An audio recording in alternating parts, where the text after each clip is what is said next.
Hello and welcome. Today we want to look at inverse, an aspect of variation called inverse variation. And we have a question here to handle. If R is proportional to 1 over T, read as R is inversely proportional to T, and T is equal to 8 when R is 4, what are you to do with the information? You are to find the relationship between R and T. So R is inversely proportional to T. So you handle it like this. You're going to say R, that's question number 1. R is inversely proportional to T. This is how to start it. So the next thing you have to do now is you have to replace this proportionality sign with equality sign. But you don't just replace. As you replace, we introduce something called a constant, one of the letters of the alphabet. So I'm going to have R is equal to K multiplied by so we have K multiplied by 1 over T. Now I'm going to say where K is equals to a constant. Why did I cut the proportionality sign away? Because that is a rule in variation. So once you remove the sign of proportionality, you have to introduce a constant, and which I have done. But you have to define whatever you bring in here, you have to define it. So that's why I said K is equal to constant. Now, if you multiply very well, you have R is equal to what? K times 1, you're going to get a K over what? T. Now, take note of this relationship we have established now, because we will return here. Now, after we have made R the subject of the formula, then I gave us, they say when T is equal to what? 8, and R is what? Is 4.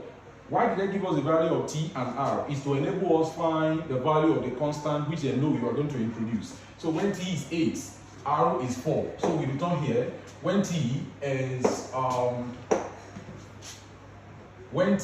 equal to 4. So we're going to have when T is equal to 8 and R is 4. T is equal to 8, R is equal to 4. What are you to do? You have to take these two information and plug it into this one to enable you to find the constants. So let's do that very quickly. You're going to have, instead of R now, you write 4 is equal to what? So you write K all over what? Instead of T now, you're going to write 8. So you make this one a fraction so that you will be able to solve it easily. Now, so permit me to just take it a little or up a little, so we go. Now, how do you solve this for the value of K? The easiest way to solve this is to what? Is to cross multiply. If you cross multiply, you go this way, 4 times this one, then K multiplied by this one. So you're going to have 1 multiplied by the value of K is equal to 4 multiplied by the value of what? Of 8. So K times 1, anything times 1 will give you back that thing. So K times 1 will give you K is equal to now 4 times 8 is going to give you 32. So that means that the value of the constant which you introduce is equal to what? 32. But that's not all. You are meant to now write the relationship that connects R and T. And how do you do that? Remember I told you something that when you want to write the relationship that connects, you are going to return here and replace only the value of what? Of the constant. So the resultant equation you have now is what we call the relationship or the law or the formula that connects. So we're going to have, so the relationship now, we're going to say the relationship stroke, if you don't want to call it relationship, you call it law, or you call it what? You call it formula. The relationship or the law or the formula that connect R and T will not be what? It will not be R is equal to what? Instead of saying K over T now, you are going to say that what? The relationship is now R is equal to what? So instead of K now, you write 32. So it will not be 32 all over what? All over T. So this thing you have here in this place like this is what we call the law or the relationship or the formula that connects the variables, the two variables involved, which is variable what? Variable R and T. So this is how we handle a question of this kind. Thank you very much. I believe you followed from the beginning of this block down to this level. Look at it. We started here by R is proportional to 1 over T, or we say R is inversely proportional to 1 over T. So here we now introduce a constant so that it we cut the proportionality sign away and we brought in a constant. And then from here, it led us to this place. Then they gave us the value of 8, t equal 8, r equal 4. That to enable us find the value of the constant, which they know we are going to bring in. Thank you very much. This is how we handle a question of this kind. So we solved it down to this level. So relationship law formula is this thing is saying everything. These three words mean the same thing in variation. So let's see what. Let's see another. All right. So let's look at question number 2 now on indirect or inverse variation. Question number 2. We have P varies inversely as a square of Q. So let's transform that. That's question number 2 now. Number 2. So P varies inversely as a square of what? Of Q. This is how we transform it. Supposing they say P varies inversely as a square root, we would have said P varies inversely as a square root of Q. But they say is P varies inversely as a square. So we have it this way. Alright, now after you've written something of this nature, what do you do next? You are meant to now remove the sign of proportionality and introduce a constant. So if you do that, you're going to have P is equal to, let's use K again, so K multiplied by 1 all over Q squared. So this is how we have it. Now, the next thing we have to do now is, you're going to have P is equal to now, K times 1, you're going to get K all over what? Q squared. Now, so this is where we are now. Now, the next thing that we'll do for you is to give you the value of P and the value of Q. So that these two values will now enable you to find the value of the constant which they know you are going to introduce. Now, when let's say and P is equal to 8 when Q is 4. P is 8, Q is 4. So we are going to say when Q is equal to when P is equal to 8. So P is equal to 8. Where they say when P is equal to 4, Q is equal to what? P is equal to 8 rather. Q is equal to 4. Yeah. So Q is equal to 4. So what are you going to do now? You are going to take this 8 and 4 and plug it into this resultant equation that you have now. Formula you have here now. Just mark this formula. We're going to return here later on. Now, so anywhere you see P, you put 8. Anywhere you see Q, you put 4. So you're going to have it as well. As instead of P now, you're going to have 8 is equal to what? K all over what? Instead of Q now, you write 4 squared. So the next thing you are going to do now is you evaluate this. So if you do that, you're going to have 8 is equal to what? K all over what? If you square 4, you are going to get 16. 4 squared means 4 times itself. 4 times 4, which will give you 16. So make this one a fraction, and then what do you do now? You cross multiply. You multiply this way, and then this other way. So if you multiply this way, you are going to have 1 times K is equal to what? 8 multiplied by 16. Now, so anything times 1 will give you back that thing. So it's equal to now, you have 16 multiplied by 8 very quickly. So 8 times 6 is 48. So you rather 8 carry 4. Now 8 multiplied by 1 is 8 plus 4 is give you 12. That means that what? The 1 times K will give you K. Then 8 times 16 will give you 128. So you're going to have it as 128.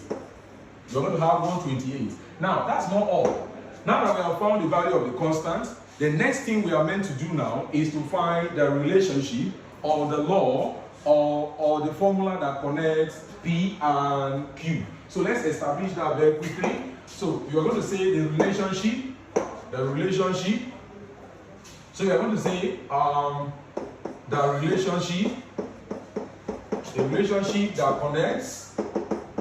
relationship that connects P and Q is what? You are going to now return to this place. Relationship that connects P and Q, you are going to return to this place. This here, you are going to return to this place here. So you return to this place and replace only the value of Q. So whatever you have left is what we call the relationship that connects P and Q. So let's go down now. So we're going to have, instead of having P, instead of having P equal K all over Q squared, we are now going to have what? This will not mean, now that we have gotten the value of P, of K rather, which is 128, we are going to fix it in. So we're going to say P is equal to, we're now write 128 all over what? Q squared.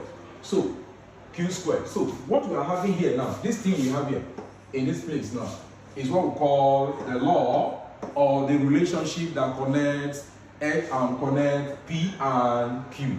You just, from the question, after you have read meaning to the question, you introduce the constant, then they'll give you the value of what they use in introducing the variation. Then when you solve for K, then you go back and replace the value of K. So what you have left is what we call the law. Now, the question is now saying, so any other question you want to answer now will not be from the point of the law or the formula or the relationship that connects. Now they said we should go ahead and find Q when P is equals to 32. So find Q when P is 32. Find Q when P is 32. So let me move this in a little. Find alright, so number 2 now, they said when P is equal to 32, let me confirm, when P is equal to 32, Q is not given. So we are now going to look for the value of Q. Sorry. Let me take away this. So we are going to look for the value of Q. So Q is not given. So we put a question mark on it.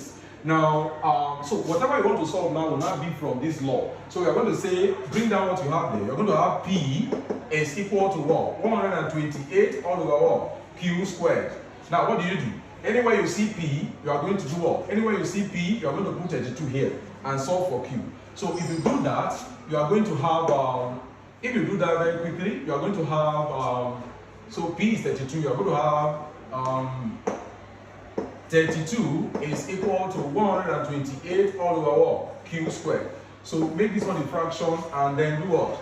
And cross multiply. Cross multiplication means we multiply this way, multiply this way. So if you multiply 128 times 1, you are going to get 128 is equal to what? 32 times Q squared will give you 32Q squared.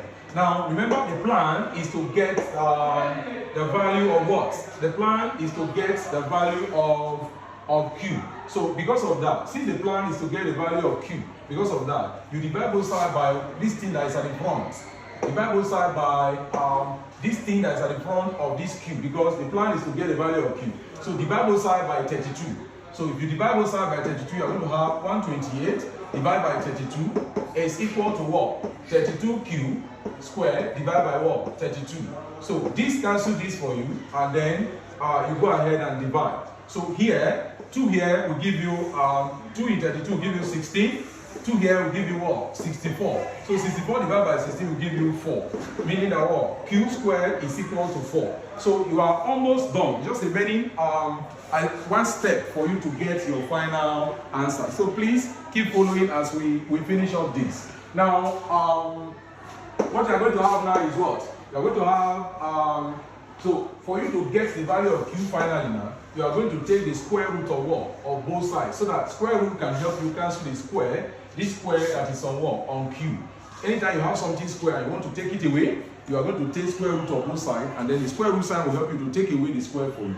So take square root of both sides. That's the next thing to do now. Take square roots. Take square roots take square root of both sides. That's how to handle this. So take square root of both sides. If you do that, you are going to have both square root of both sides. So if you do that, you are going to have square root of 4 is equal to what? Square root of Q squared. So square root will cancel this square that's here, and then square root of 4 will not be what? Will not be 2. So we're going to say 2 is equal to what? Q. Therefore, Q is equal to what? Q is equal to 2. Meaning that what? That when P is 32, the value of Q will be 2. Now, I believe you have enjoyed the lesson from beginning down to this point. So now I want to check your level of understanding now by giving you a classwork. So please ensure you do the classwork. So pause the video and do this classwork. Thank you so much for watching. Please ensure you like, you subscribe, and you share with friends. Thank you very much.